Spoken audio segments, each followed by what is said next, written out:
नमस्कार दोस्तों, विक्वी क्लासेज में आपका एक बार फिर से स्वागत है। दोस्तों, हमारी टेस्ट सीरीज चल रही थी आर्मी की। आर्मी में भी हमारी क्या चल रहे थे, प्रश्न उत्तर चल रहे थे। प्रश्न उत्तरों के बारे में हम चर्चाएं कर रहे थे, अलग अलग प्रकार के हम क्वेश्चन लेकर आ रहे थे आपके लिए। तो उसी सीरीज को आगे बढ़ाते हुए आज हम एक और नया क्वेश्चन लेकर आए हैं। नया क्वेश्चन क्या है? संविधान में संशोधन का वर्णन किस अनुच्छेद में मिलता है? जो हमारे संविधान में संशोधन किए जाते हैं, नए नए कानून बनाए जाते हैं और उसके बाद में राष्ट्रपति के हस्ताक्षर के बाद में वो कानून हमारे संविधान में लागू किए जाते हैं, तो उनका वर्णन, जैसे संपत्ति का मूल अधिकार हटाया गया था, मूल कर्तव्य हमारे संविधान में शामिल किए गए थे, उसी प्रकार वो संशोधन किए जाते हैं। वो किस अनुच्छेद के तहत वो संशोधन किए जाते हैं, इसके बारे में हम क्वेश्चन लेकर आए हैं कि संशोधन होते हैं तो किस अनुच्छेद के माध्यम से होते हैं और किस भाग में उसका वर्णन मिलता है, और संशोधन की प्रक्रिया हमारे संविधान में कहां से शामिल की गई है, उसके बारे में हम आज सविस्तार पूर्वक अध्ययन करेंगे। तो इस क्वेश्चन में था संविधान में संशोधन का वर्णन। तो पहले बता दूं कि अनुच्छेद 280 में किसका वर्णन है? तो वित्त आयोग का वर्णन। जो हमारा वित्त आयोग होता है, वित्त आयोग का वर्णन, वित्त आयोग का वर्णन आपसे पूछ लिया जाए तो वित्त आयोग का वर्णन हमारे संविधान में किस अनुच्छेद में मिलता है? तो वित्त आयोग का वर्णन हमारे संविधान में किस में मिलता है? तो वित्त आयोग का वर्णन हमारे संविधान में मिलता है अनुच्छेद 280 में। ठीक है दोस्तों, आगे चर्चा करते हैं। अनुच्छेद 352 में क्या है? तो अनुच्छेद 352 में जो आपातकालीन की जो शक्तियां हैं, इसमें अनुच्छेद 352 में राष्ट्रीय आपातकाल के बारे में बताया गया है। राष्ट्रीय आपातकाल के बारे में, आपातकाल के बारे में बताया गया है। राष्ट्रीय आपातकाल अभी तक भारत में कितनी बार लागू हुआ? तो भारत में अभी तक ये 3 बार लगा है। भारत में अभी तक कितनी बार लगा है? भारत में 3 बार लगा है। और ये 3 बार आपसे क्वेश्चन पूछा जाएगा सीधा कि भारत में राष्ट्रीय आपातकाल अभी तक कितनी बार लगा है? तो आर्मी में सीधा क्वेश्चन पूछा जाता है 3 बार लगा है। इसकी डेट आपको याद रखने की आवश्यकता नहीं है, क्योंकि आर्मी में इतना गहराई में नहीं जाता है क्वेश्चन। आपको यह पूछेगा या तो कि किस अनुच्छेद के तहत राष्ट्रीय आपातकाल लागू किया जाता है? तो अनुच्छेद 352 के तहत लागू किया जाता है। भारत में अभी तक कितनी बार लागू हुआ है? तो 3 बार लागू हुआ है। ठीक है दोस्तों, आपातकालीन की व्यवस्था कहां से ली गई है? आपसे पूछ लिया जाए आपातकालीन की व्यवस्था। आपातकालीन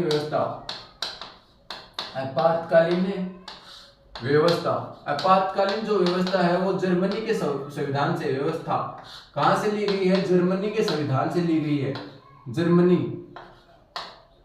जर्मनी के संविधान से हमारे संविधान में क्या की गई है? शामिल की गई है जर्मनी के संविधान से। कौन सी व्यवस्था? आपातकालीन व्यवस्था जर्मनी के संविधान से हमारे संविधान में शामिल की गई है। बात करते हैं किस भाग में शामिल की गई है। भाग की बात करें तो भाग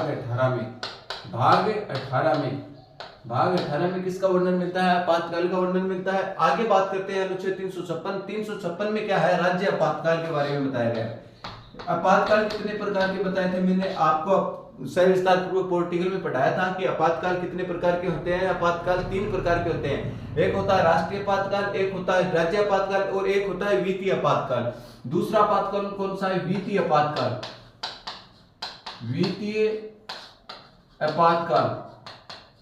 वित्तीय आपातकाल हमारे संविधान में अभी तक, हमारे जो देश में है वो अभी तक लागू नहीं हुआ। ये प्रक्रिया हमारे संविधान में यूएसए के संविधान से ली गई है। जबकि आपातकालीन की प्रक्रिया आपसे पूछ ली जाए तो जर्मनी के संविधान से ली गई है। भाग 18 में अनुच्छेद 352 और 356 तो कहां से है? जर्मनी के संविधान से। जबकि जो वित्तीय आपातकाल है वो संयुक्त राज्य अमेरिका से लिया गया है, हमारे संविधान में एक भी बार लागू नहीं हुआ। तो आपसे पूछ लिया जाए वित्तीय आपातकाल भारत में कितनी बार लागू हुआ है, तो आपको आंसर देना है एक भी बार नहीं। ठीक है, राज्य आपातकाल का वर्णन किसमें मिलता है? राज्य आपातकाल का वर्णन मिलता है अनुच्छेद 356 में। सर्वप्रथम ये राज्य आपातकाल कहां लगाया गया था? तो सर्वप्रथम पंजाब में लगा था। सर्वप्रथम आपसे पूछ लिया जाए सर्वप्रथम कहां लगा? तो सर्वप्रथम पंजाब में लगा था। ठीक है दोस्तों, आगे बात करते हैं सर्वाधिक बार कहां लगा है? तो मणिपुर और यूपी में सर्वाधिक बार। आपसे पूछ लिया जाए सर्वाधिक बार कहां लगा? सर्वाधिक बार यूपी तथा मणिपुर में। यूपी व मणिपुर में सर्वाधिक बार लगा है, मणिपुर में। और सबसे लंबे समय तक आपसे पूछ लिया जाए सबसे लंबे समय तक सबसे लंबा कहां लगा है? तो आपसे पूछ लिया जाए सबसे लंबा कहां लगा? सबसे लंबा राज्य आपातकाल लगा है लद्दाख में। अभी वर्तमान में ही लगा था 2019 में। तो लद्दाख में क्या लगा है? सबसे लंबा आपातकाल लगा है। ठीक है दोस्तों, सबसे कम समय के लिए भी कहां लगा है? तो सबसे कम सबसे कम समय के लिए कहाँ लगा है, तो कम समय के लिए भी पंजाब में लगा है। तो आपसे पूछ लिया जाए कि राज्य आपातकाल सर्वप्रथम कहाँ लगा था, पंजाब में लगा था। सबसे कम समय के लिए कहाँ लगा है, तो पंजाब में लगा। सर्वाधिक समय के लिए कहाँ लगा है, तो आपसे पूछ लिया जाए तो लद्दाख में लगा। और सर्वाधिक बार राज्य आपातकाल कहाँ लगा है, तो राज्य आपातकालीन की जो आपातकालीन व्यवस्था है जो कहाँ से लगी है, आपातकालीन व्यवस्था कहाँ से लगी है, तो यूपी तथा मणिपुर से लगी। आपसे पूछ लिया जाए, हमारे क्वेश्चन में पूछा गया था कि संविधान में संशोधन का वर्णन, जो हमारे संविधान में संशोधन किए जाते हैं उसका वर्णन किस अनुच्छेद में मिलता है, तो इसका राइट आंसर होगा अनुच्छेद 368 में संविधान में संशोधन का वर्णन मिलता है। भाग की बात करें तो भाग 20 में क्या है, इसका वर्णन मिलता है। भाग 20 में इसका वर्णन मिलता है। संविधान में, मूल संविधान में कितने भाग थे, तो मूल संविधान में 22 भाग थे। वर्तमान में भी 22 ही भाग है, परंतु कुछ क्या है 9A वो जैसे 4 क ये जोड़कर क्या भाग बता देते हैं, वर्तमान में 25 भाग भी बता देते हैं कोई। ठीक है दोस्तों, तो वर्तमान में मूल रूप से तो भाग कितने हैं, 22 हैं, परंतु वर्तमान में कितने भाग हैं, आपसे क्वेश्चन आ जाए 22 ऑप्शन में ना मिले तो 25 करना आपको। ठीक है दोस्तों, तो भाग 20 में किसका वर्णन मिलता है, भाग 20 में संविधान में संशोधन का वर्णन मिलता है। अनुच्छेद की बात करें 368 में, और ये प्रक्रिया ली कहाँ गई से ली गई है, तो दक्षिणी अफ्रीका के संविधान से हमारे संविधान में शामिल की गई है। दक्षिणी अफ्रीका के संविधान से हमारे संविधान में संशोधन करने की जो प्रक्रिया है वो हमारे संविधान में शामिल की गई है। ठीक है दोस्तों, आगे बात करते हैं। अगला क्वेश्चन क्या है, मोरारजी देसाई का समाधि स्थल कौन सा, तो मोरारजी जो देसाई है वो भारत के प्रधानमंत्री बने थे और इसका जन्मदिन हर 4 साल बाद में आता है। क्यों आता है, क्योंकि उनका जन्मदिन कब हुआ था, 29 फरवरी को हुआ था, इसलिए उनका जन्मदिन हर 4 वर्ष के बाद में एक बार आता है। ठीक है, उसका क्या पूछा हमें, समाधि स्थल पूछा है। तो उसका समाधि स्थल की बात करें, विजय घाट समाधि स्थल। विजय घाट समाधि स्थल किसका है, लाल बहादुर शास्त्री का है। लाल बहादुर शास्त्री का, लाल बहादुर शास्त्री का, लाल बहादुर शास्त्री का विजय स्थल, विजय घाट क्या है, समाधि स्थल है। आगे बात करते हैं हम नारायण घाट। नारायण घाट किसका समाधि स्थल है, नारायण घाट है गुलजारी लाल नंदा जो प्रधानमंत्री हुए थे उनका समाधि स्थल है। तो गुलजारी लाल नंदा, गुलजारी लाल नंदा का क्या है, समाधि स्थल है। अभय घाट किसका समाधि स्थल है, मोरारजी देसाई का समाधि स्थल। आपसे पूछ लिया जाए तो कौन सा समाधि स्थल है, अभय घाट है। और एकता स्थल आपसे समाधि स्थल पूछ लिया जाए तो किसका है, एकता स्थल। एकता के रूप में कौन चले थे, सरदार पटेल का। तो सरदार वल्लभ भाई पटेल का, वल्लभ भाई पटेल। सरदार की उपाधि इसलिए किसने दी थी, बारडोली की महिलाओं ने दी थी। और एकता दिवस के रूप में भारत में कब मनाया जाता है, एकता दिवस। आपसे पूछ लिया जाए एकता दिवस कब मनाया जाता है, एकता दिवस, ये कई बार क्वेश्चन पूछा जाता है, एकता दिवस कब मनाया जाता है। तो एकता दिवस 31 अक्टूबर को क्या मनाया जाता है, एकता दिवस के रूप में मनाया जाता है। और वो किसकी स्मृति में मनाया जाता है, सरदार वल्लभ भाई पटेल की, क्योंकि इन्होंने क्या किया था, जो भारत की देशी रियासतें थी उसको एकीकरण करने का काम सर्वाधिक किसका योगदान रहा था, सरदार वल्लभ भाई पटेल का रहा था। और सर्वाधिक एकीकरण 595 रियासतें थी उसका एकीकरण करने का काम सरदार वल्लभ भाई पटेल ने किया। तो इसी कारण इन्हें क्या कहा गया, भारत का लोहा पुरुष के नाम से भी इन्हें जाने लगा। जैसे मैंने आपको बताया है आयरन लेडी के नाम से किस प्रधानमंत्री को जाना जाता है, तो इंदिरा गांधी को आयरन लेडी प्रधानमंत्री के नाम से जाना जाता है। उसी प्रकार सरदार वल्लभ भाई पटेल ने क्या किया था, भारत को एक करने का काम किया था, सभी रियासतों को एक जगह करने का काम किया था। इसीलिए इसने क्या कहा जाता है, भारत का क्या कहा जाता है, लोहा पुरुष कहा जाता है। ये भारत के प्रथम गृह मंत्री बने थे। और आगे बात करें तो सरदार वल्लभ भाई पटेल की वर्तमान में भारत में सबसे ऊंची प्रतिमा है जो कौन सी नदी पर स्थित है, नर्मदा नदी पर स्थित है। ठीक है दोस्तों, तो ये थे आपके सरदार वल्लभ भाई पटेल के बारे में चर्चाएं। ठीक है दोस्तों, आगे और चर्चाएं करते हैं। हमने अभी तक क्या पढ़ा उसके बारे में हम फिर से एक बार रिवीजन करते हैं कि अभी तक हमने किस किस के बारे में चर्चाएं की है। कई क्वेश्चनों के बारे में हमने अध्ययन कर लिया है। तो बीच में यदि दोस्तों आपको चैनल पसंद आ रहा है तो इसे सब्सक्राइब और लाइक करते रहा करो। ठीक है दोस्तों, आगे बात करते हैं संविधान में संशोधन। संविधान में संशोधन का वर्णन किस अनुच्छेद में मिलता है, आपसे पूछ लिया जाए तो संविधान में संशोधन का वर्णन किस अनुच्छेद में मिलता है, तो अनुच्छेद 368 में मिलता है। यह प्रक्रिया किस देश के संविधान से ली गई है, हमारे संविधान में, तो दक्षिणी अफ्रीका के संविधान से हमारे संविधान में शामिल की गई है। भाग की बात करें तो भाग 20 में क्या मिलता है, इसका वर्णन मिलता है। आगे चर्चा करें, चर्चा की थी हमने वित्त आयोग। वित्त आयोग का वर्णन किस अनुच्छेद में मिलता है, तो वित्त आयोग का वर्णन अनुच्छेद 280 में मिलता है। आगे हमने चर्चा की थी राष्ट्रीय आपातकालीन की व्यवस्था। आपातकालीन की व्यवस्था मूल रूप से तो कहां से ली गई है, जर्मनी के संविधान से हमारे संविधान में शामिल की गई है और यह भाग 18 में शामिल की गई थी। ठीक है दोस्तों, परंतु जो तीसरा वित्तीय आपातकाल है, वित्तीय आपातकाल के बारे में, ये पहला आपातकाल कौन सा है, राष्ट्रीय आपातकाल है, दूसरा आपातकाल है राज्य आपातकाल है, और तीसरा जो आपातकाल है वित्तीय आपातकाल। जो वित्तीय आपातकाल की प्रक्रिया है वो किस देश के संविधान से ली गई थी, संयुक्त राज्य अमेरिका के संविधान से ली गई थी, और ये हमारे संविधान में तो है, परंतु ये हमारे भारत देश में एक भी बार क्या नहीं हुई है, लागू नहीं हुई है। और यदि लागू होता है तो ये कितने साल के लिए लागू होता है, 2 वर्ष के लिए लागू होता है। ठीक है दोस्तों, आगे बात करते हैं राष्ट्रीय आपातकाल। राष्ट्रीय आपातकाल की प्रक्रिया अनुच्छेद 352 में राष्ट्रीय आपातकाल के बारे में वर्णन मिलता है। अभी तक ये भारत में 3 बार लगा है।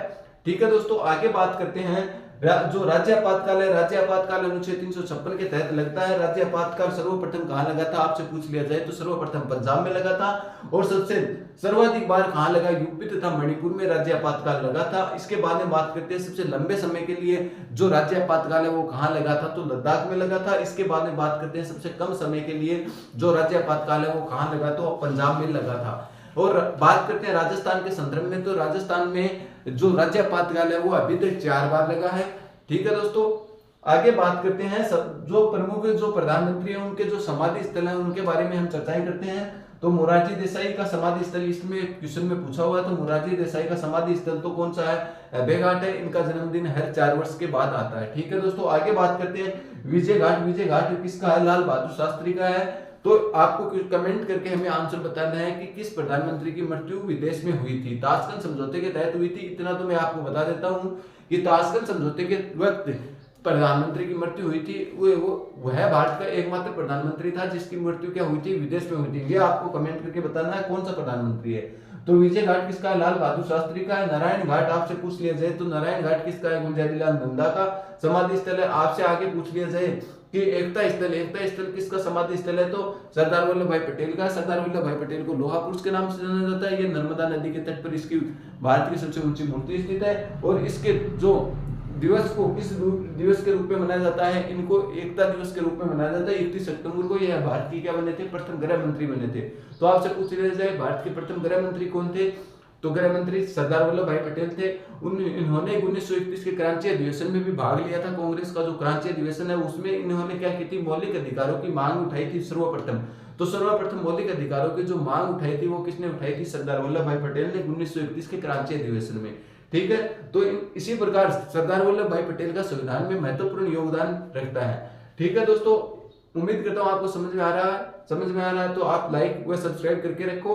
दोस्तों आगे और क्वेश्चनों के बारे में चर्चा करेंगे, उससे पहले एक बार आप इसका स्क्रीनशॉट लें।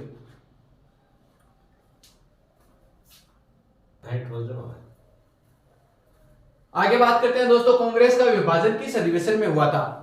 हमने चर्चाएं की है कि कांग्रेस का विभाजन, जो कांग्रेस के अधिवेशन होते थे, तो कांग्रेस का विभाजन किस अधिवेशन में हुआ था, आपसे क्वेश्चन पूछा गया है। दोस्तों 1905, 1907, 1916 और 1924 से क्या है, ऑप्शन में है।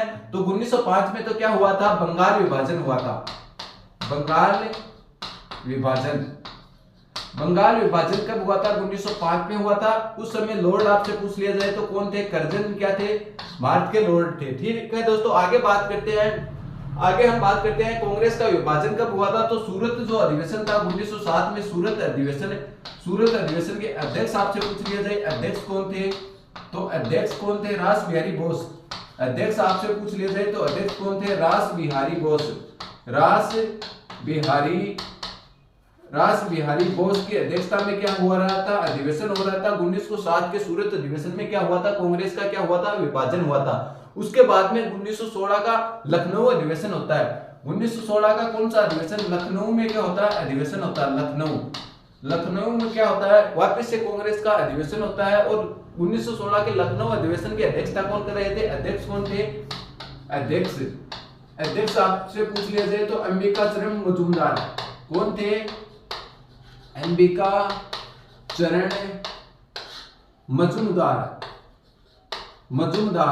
अंबिकाचरण मजूमदार की अध्यक्षता में क्या होता है, कांग्रेस का वापस क्या होता है, मिलन होता है। यहीं पे तो क्या होता है, आपसे पूछ लिया जाए विभाजन तो कब हुआ, 1907 के सूरत अधिवेशन में। उसके अध्यक्ष कौन थे, रास बिहारी बोस थे। इसकी अध्यक्षता में क्या हुआ, कांग्रेस का विभाजन हुआ। और 1916 के लखनऊ जो अधिवेशन हुआ था उसके अध्यक्ष थे अंबिकाचरण मजूमदार। इसमें कांग्रेस का पुनर्मिलन, पुनः क्या हुआ, एकजुट हुआ, पुनर्मिलन तो कांग्रेस पुनः कब मिली थी? 1916 के कांग्रेस के लखनऊ अधिवेशन में अंबिका चरण मजूमदार की अध्यक्षता में कांग्रेस का क्या होता है, वापिस से पुनः क्या होता है, मिलन होता है। और 1924 का अधिवेशन कहाँ होता है, ये भी कई बार पूछा हुआ है, बेलग्राम में हुआ था। बेलग्राम में हुआ था। इसकी अध्यक्षता किसने की थी? तो अध्यक्ष आपसे पूछ लिया जाए, ये कई बार पूछा हुआ क्वेश्चन है कि इसके अध्यक्ष कौन थे। तो इसके अध्यक्ष कौन थे? महात्मा गांधी। महात्मा गांधी क्या थे? इसके अध्यक्ष थे। किस अधिवेशन के?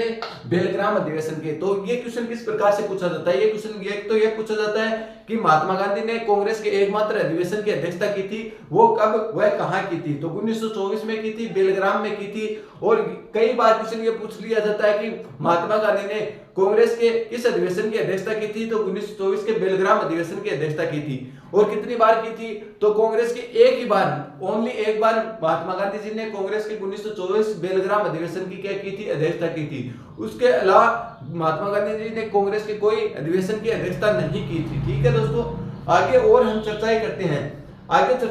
अगले क्वेश्चन के बारे में। पृथ्वी होती है, पृथ्वी का जो भूपटल होता है, भूपटल पर सर्वाधिक मात्रा में पाए जाने वाला तत्व आपसे पूछा है। तो भूपटल पर सर्वाधिक मात्रा में पाए जाने वाला तत्व कौन सा है? देखो दोस्तों, नाइट्रोजन। वायुमंडल में सर्वाधिक मात्रा में पाए जाने वाला तत्व कौन सा आपसे पूछ लिया जाए तो वायुमंडल में, लिखो दोस्तों, वायुमंडल में सर्वाधिक मात्रा में पाए जाने वाला तत्व है, सर्वाधिक मात्रा में पाए जाने वाला तत्व है, मात्रा में पाया जाने वाले तत्व है, पाए जाने वाला तत्व है। वायुमंडल में आपसे पूछ लिया जाए सर्वाधिक मात्रा में कौन सा तत्व पाया जाता है तो नाइट्रोजन पाया जाता है। आगे बात करते हैं ब्रह्मांड में जो सर्वाधिक मात्रा में कौन सा तत्व पाया जाता है तो ब्रह्मांड में सर्वाधिक मात्रा में हाइड्रोजन जो गैस है वो सर्वाधिक मात्रा में पाई जाती है। तो लिखो दोस्तों, ब्रह्मांड में सर्वाधिक मात्रा में पाया जाने वाला तत्व, सर्वाधिक मात्रा में पाए जाने वाला तत्व, मात्रा में पाए जाने वाला तत्व है, आपसे पूछ लिया जाए ब्रह्मांड में सर्वाधिक मात्रा में कौन सा तत्व पाया जाता है तो हाइड्रोजन जो है, जो क्या है ब्रह्मांड में सर्वाधिक पाया जाता है। हाइड्रोजन का प्रतीक चिन्ह क्या होता है? H। हाइड्रोजन का क्या होता है? प्रतीक चिन्ह होता है। जबकि नाइट्रोजन का प्रतीक चिन्ह क्या होता है? N। क्या होता है? नाइट्रोजन का प्रतीक चिन्ह होता है। ऑक्सीजन क्या है? जो भूप्रपट्टी पर आपसे पूछ लिया जाए, हमारी पृथ्वी पर सर्वाधिक मात्रा में पूछ लिया जाए कि कौन सा तत्व पाया जाता है तो आपको आंसर क्या देना है? इस क्वेश्चन में आंसर देना है बी। भूप्रपट्टी पर सर्वाधिक मात्रा में पाया जाने वाला तत्व तो कौन सा है? ऑक्सीजन है। उसके बाद में सेकंड नंबर पे कौन सा है तो सिलिकॉन। सेकंड नंबर पे क्या पाई जाती है? सिलिकॉन पाई जाती है। और फर्स्ट नंबर पे जो तत्व पूछा जाता है भूप्रपट्टी पर सर्वाधिक मात्रा में पाए जाने वाला तत्व आपसे पूछ लिया जाए तो कौन सा तत्व पाया जाता है? ऑक्सीजन पाया जाता है। ऑक्सीजन का प्रतीक चिन्ह क्या होता है? O होता है। ठीक है दोस्तों, तो हम बात करते हैं O2 ऑक्सीजन को बोलते हैं, इसको भी N2 बोलते हैं, नाइट्रोजन को। ठीक है दोस्तों, तो हमने क्या चर्चा की? वायुमंडल में सर्वाधिक मात्रा में पाए जाने वाला तत्व पूछे तो क्या आंसर है? नाइट्रोजन है। और भूप्रपट्टी पर सर्वाधिक मात्रा में पूछे जाने वाला तत्व कौन सा है तो ऑक्सीजन। और ब्रह्मांड में आपसे पूछा जाए कि ब्रह्मांड में सर्वाधिक मात्रा में पाए जाने वाला तत्व कौन सा है तो हाइड्रोजन। तो इसीलिए मैं ऐसे क्वेश्चन लेकर आता हूं कि ध्यानपूर्वक क्वेश्चन को पढ़ा करो, क्योंकि ये क्वेश्चन गलत होने के चांस रहते हैं। आपको सभी ऑप्शन एक साथ दे दिए हैं, उसी प्रकार पेपर वाला भी आपको सभी ऑप्शन एक साथ दे दे तो आपको ज्यादा से ज्यादा कंफ्यूजन होगा इसमें। इसलिए पहले से ही मैं आपको तैयारी करवा रहा हूं कि भूप्रपट्टी पे पूछा है या वायुमंडल में पूछा है या ब्रह्मांड में पूछा है, ये एक ही नाम का फेरबदल होगा और इसके कारण क्या हो जाएगा? आंसर चेंज हो जाएगा।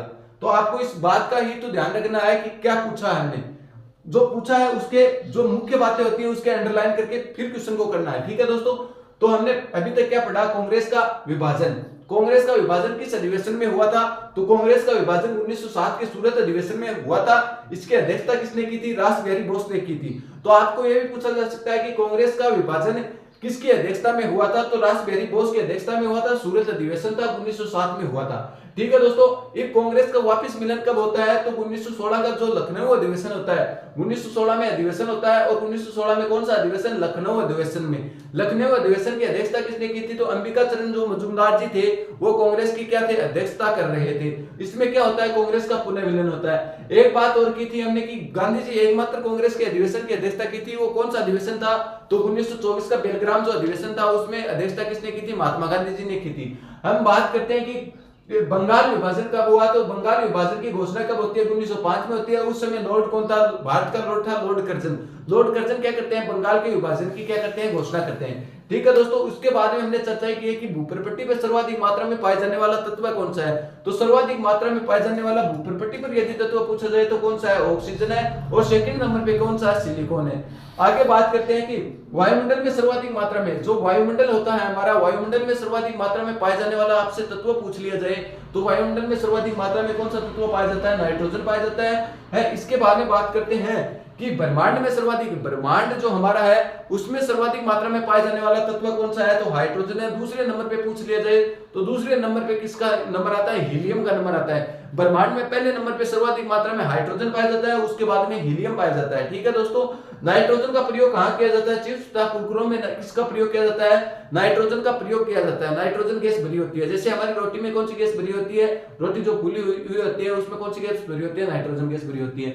इसके चिप्स व कुरकुरों में नाइट्रोजन गैस का ही प्रयोग क्यों किया जाता है? वो इसलिए किया जाता है क्योंकि ये क्या करती है? नाइट्रोजन गैस इसलिए भरी जाती है कि वो जल्दी से खराब ना हो सके। ऑक्सीजन आग बुझाने में भी सहायक होती है। कार्बन डाइऑक्साइड, ठीक है दोस्तों, कार्बन डाइऑक्साइड के बारे में पूछा जाता है। ठीक है दोस्तों, कई बार। तो ये थी आज की कक्षा में, हम इसके बारे में इतना ही अध्ययन करेंगे। जो बचे हुए क्वेश्चन है उसके बारे में और आगे हम चर्चाएं करते रहेंगे। उम्मीद करता हूं आपको जो मैं पढ़ा रहा हूं वो अच्छे से समझ में आ रहा है। तो चैनल को लाइक और सब्सक्राइब भी किया करो और अपने मित्रों को भी शेयर किया करो। यदि आप चैनल पे नए हो तो ज्यादा से ज्यादा लोगों को शेयर करो और आप भी इसे सब्सक्राइब करके रखो, ताकि आगामी आने वाली भर्तियों के नोटिफिकेशन व इन कक्षाओं के नोटिफिकेशन भी आप तक तुरंत पहुंच सके। दोस्तों, उम्मीद करता हूं जो मैं पढ़ा रहा हूं वो आपको अच्छे से समझ में भी आता होगा। यदि कहीं पर भी आपको समझ में नहीं आ रहा है तो हमें कमेंट करके आप बता सकते हो कि आपको कहां दिक्कत आती है। उसका तुरंत हम सॉल्यूशन करने का तुरंत प्रयास करेंगे।